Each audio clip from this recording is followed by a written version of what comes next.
اليوم بسوي لكم مندي في الضغط، وامشوا معي خطوه خطوه علشان تتسهل لكم الوصفه وتسووها في البيت.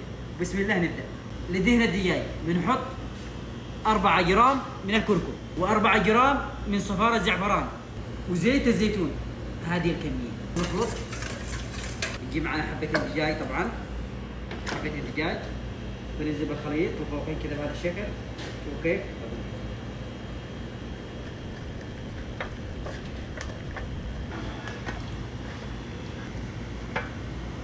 وهكذا دهنا الدجاج.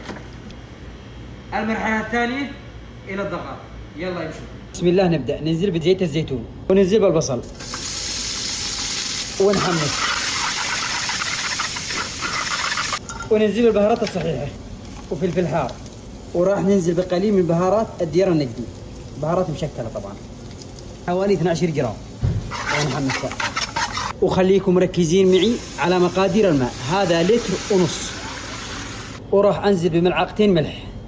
وبرضو ركز معي، راح انزل بكيلو و400 جرام من الرز، رز العائلة مغسل غير منقوع.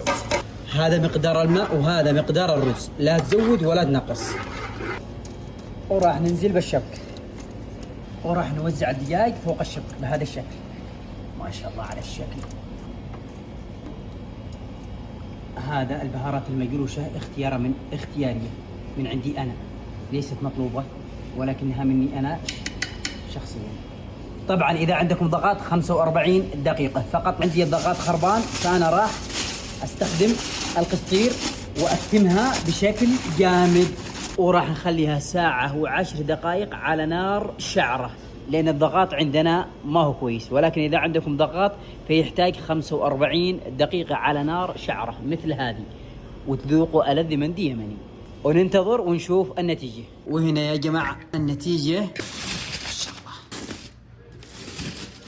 ما شاء الله تبارك الله.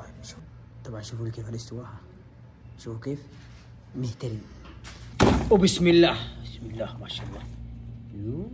وهذا يا جماعة أحلى مندي يمني. شوفوا كيف الاستواء فيه، ما شاء الله تبارك الله. وهذا الرز نثري، وبسم الله.